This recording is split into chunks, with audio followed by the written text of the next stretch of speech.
we were talking about Project 2025. And Kevin Roberts, who is now the he's the leader of the Federalist Society or Foundation or whatever they call it.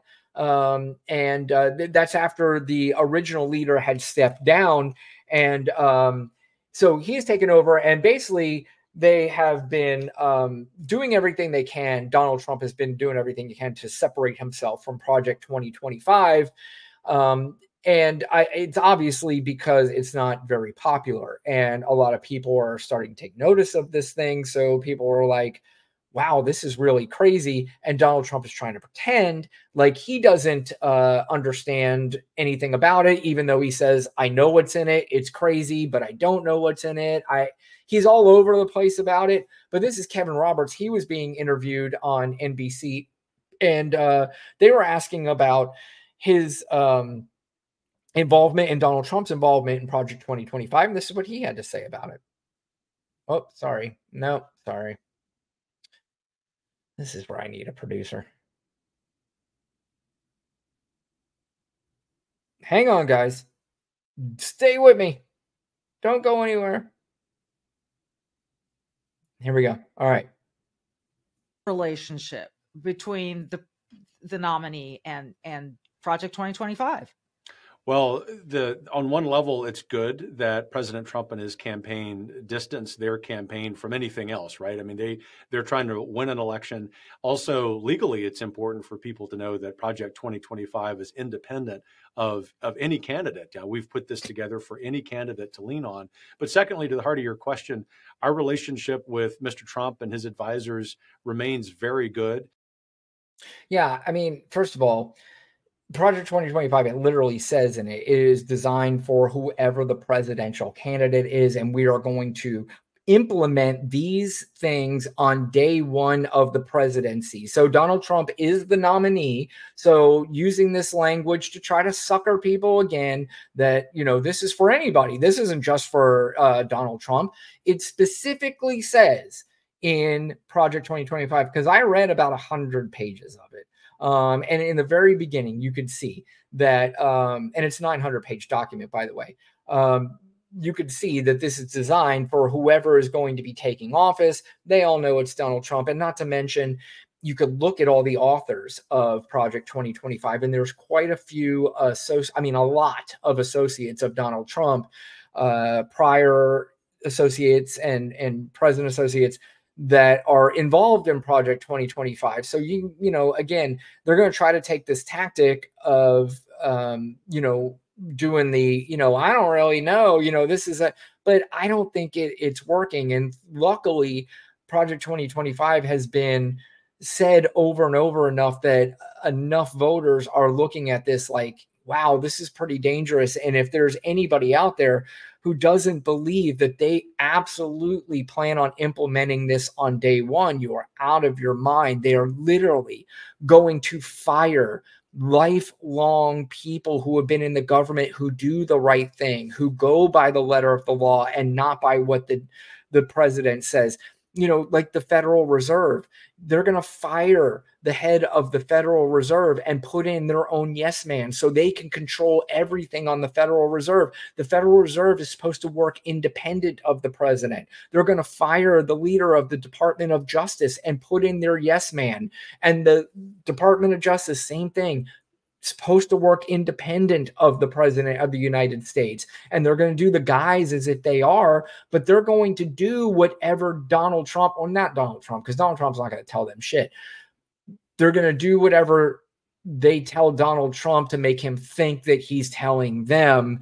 But it's really going to be the Kevin Roberts of the world. And like I said, the Stephen Millers and Steve Bannons and these crackpot nutbags who are going to absolutely destroy this country. So this is a theme that needs to continue to go on Project 2025 and just how scary it is. So, but I'm going to wrap up the show tonight. Lana and I will be back on Tuesday. Let's finish off with the rest of the comments here. Remember how long it took to get I saw that Putin is so poor that they have to go into North Korea for guns, and over 900 pages in the Project 2025, as I said. Thank you, Angel. Yeah, we talk about the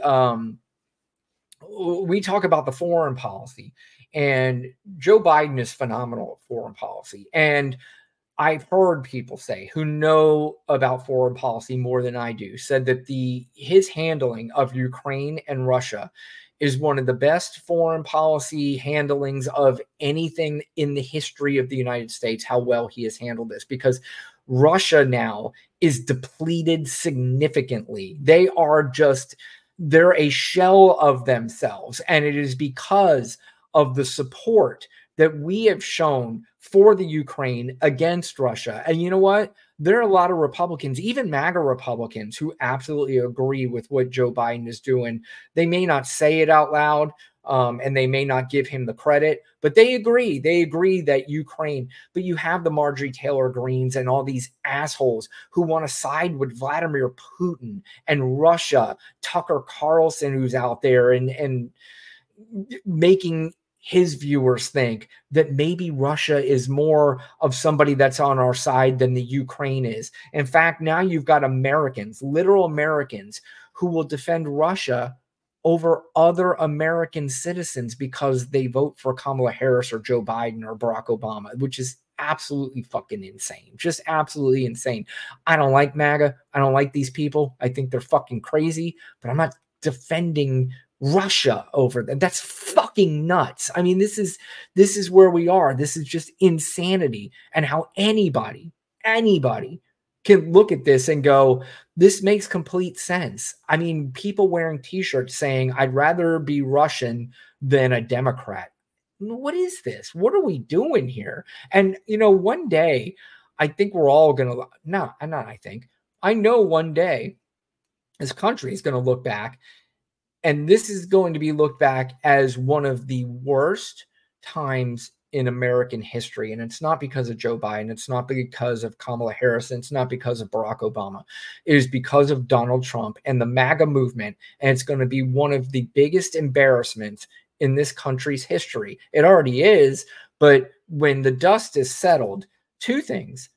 This is going to be looked at as one of the worst things in American history. And the other thing is, again, come at me if you want to, Joe Biden will go down as one of the greatest presidents we've ever had, period. End of story. And I've got a million things that I can list as to why, if he wasn't the age that he was, if he was 15, 20 years younger, guy wins in a landslide